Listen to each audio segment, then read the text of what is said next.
laughing at the end. It's the wine. Strong drink is raging. I heard a guy say there's a boxing glove in every bottle.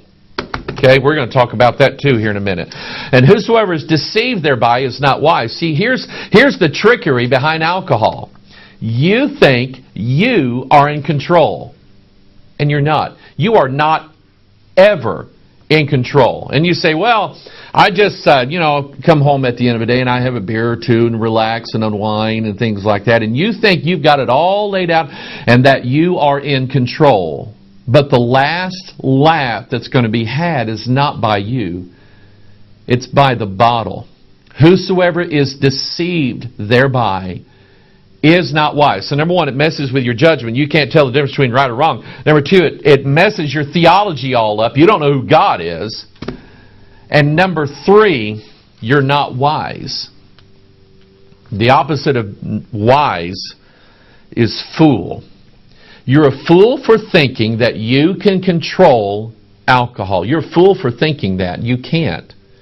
In the long run, it will control you. This is what the Bible's saying to you. Proverbs 31:4. It is not for kings, O Lemuel, it is not for kings to drink wine, nor for princes strong drink, lest they drink and forget the law and pervert the judgment of any of the afflicted. I was watching TV one day, and I remember that it was one of these shows that showed video clips, of courtrooms gone bad or something like that.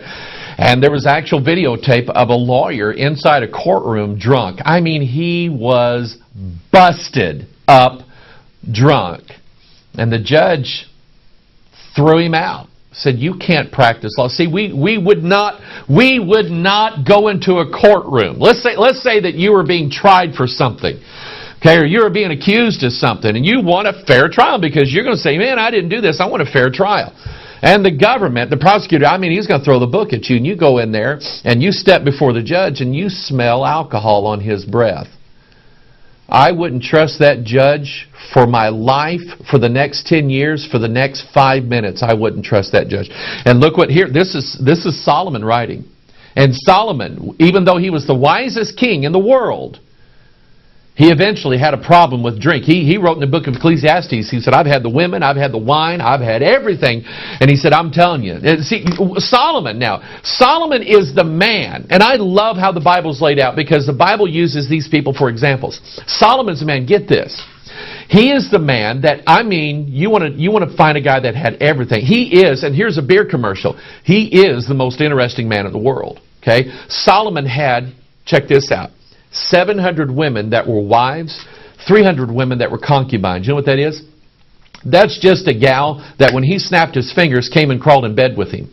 So you can imagine that Solomon had every kind, flavor, style, size of woman that a man could ever. If Solomon fantasized about a woman, he could probably find her in the crowd. He had everything. He had money. There were nations that were paying money to Solomon for peace. Okay? He had money, he had a palace, he had women, he had alcohol, he had everything.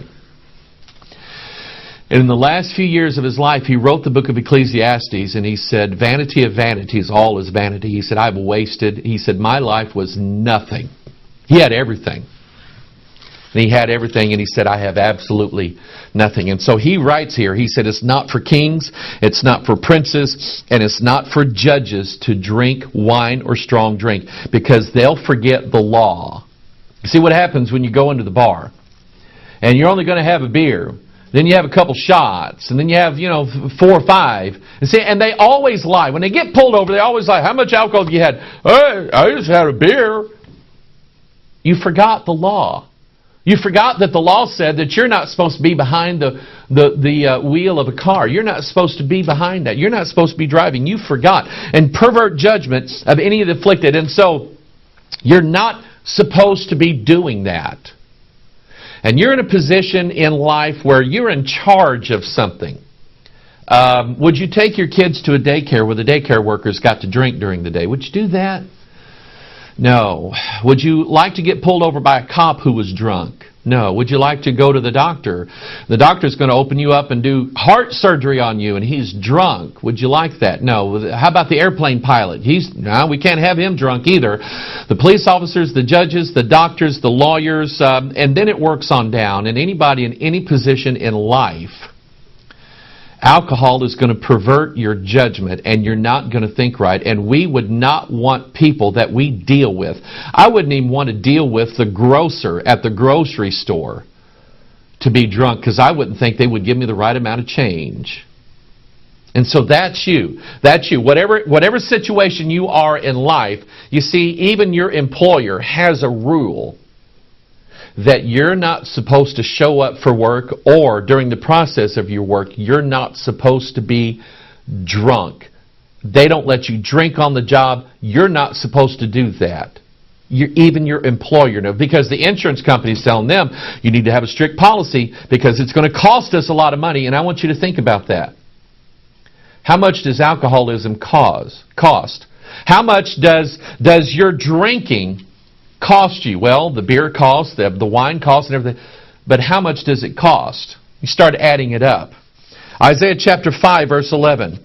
Woe unto them that rise up early in the morning, that they may follow strong drink, that continue until night, till wine inflame them. And I want to stop right here.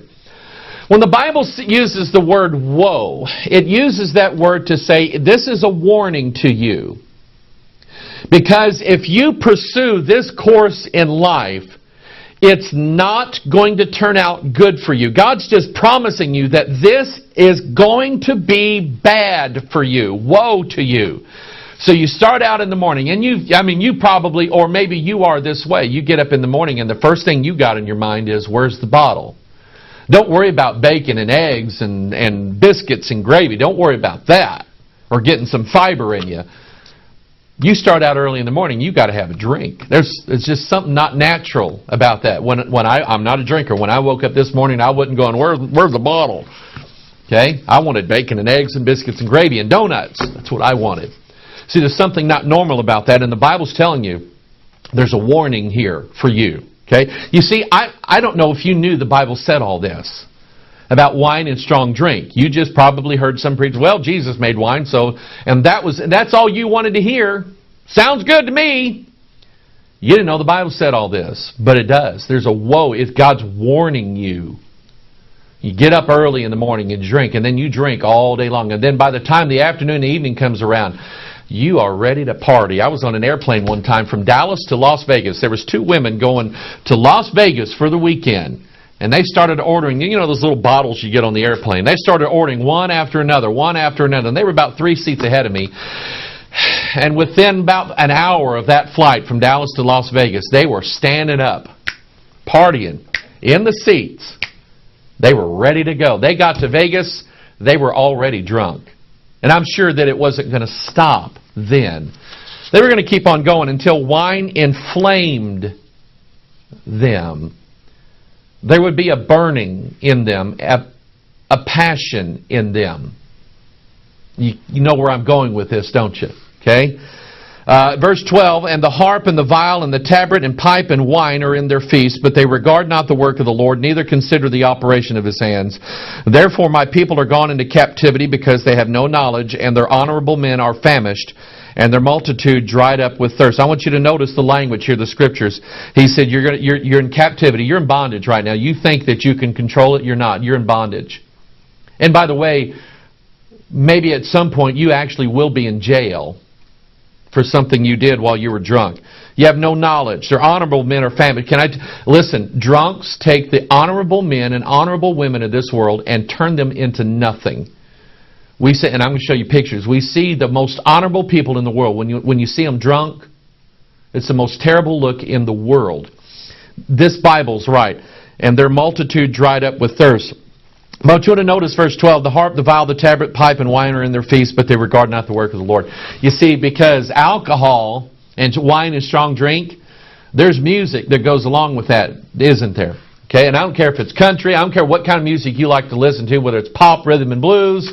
If you listen to heavy metal, there's always going to be music to go along with the drinking. Have you ever been to a party with no music?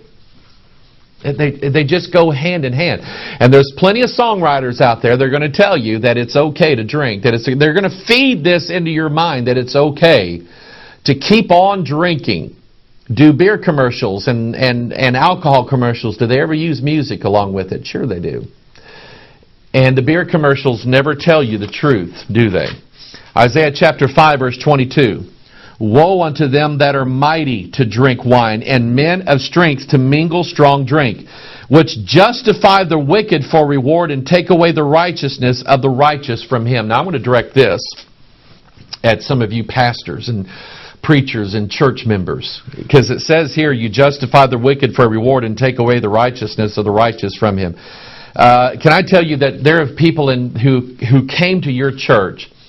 They came to your church because they were looking for the Lord, and they were looking for something decent in their life, and they were looking because the old life they wanted to escape, and they wanted something different. And all you did because you're the pastor, you're the minister, or you're the board, or whatever it is, you decided that, hey, I'd rather have a large church than have a small one because I'll get paid more. And so you decided, hey, let's have a Bible study at the bar. And I'm not kidding you, churches have done this. Churches have bought shot glasses with the name and the address and the website of their church printed on the side and had them delivered to saloons and beer houses and taverns in their area, sports bars and things like that. They want to send the message, we're the cool church. You come to our church and we won't say anything about you being a drunk. And you know why they're doing it? They're doing it so that you'll come sit down in the seat and put money in their offering plate. You see, it's a scam, isn't it? They're actually telling you that it's okay. There's nothing in the Bible about drink. Go ahead. Just as long as you don't get drunk and beat your wife, it's okay. They won't say a word about it. Probably because they're drinkers just like you are, too. There's another woe unto them, woe that are mighty to drink wine and men of strength to mingle strong drink. See, here's the thing. And I've seen the tough guys. I can drink you under the table. Okay? And they actually get into a contest. Who can drink the most? Do that in frat houses, don't they? Okay? Oh, I can outdrink you. Then and they're mighty to drink wine and strong drink. It's not going to last. The party's going to be over one of these days. Isaiah chapter 28 verse 7. They have also erred through wine and through strong drink are out of the way. And here it is. The priest and the prophet have erred through strong drink, and they are swallowed up of wine, and they are out of the way through strong drink. They err in vision. I want you to notice the language here. They err or make errors in their vision. They stumble in judgment, for all tables are full of vomit and filthiness, so that there's no place clean. This is actually a verse, believe it or not. Believe it or not. This is actually a verse that's targeted directly to ministers and pastors and evangelists and religious leaders. Strictly to them. You would think that it's a prerequisite that everybody has it in their mind that if they're going to become a minister that they don't drink. You would think that.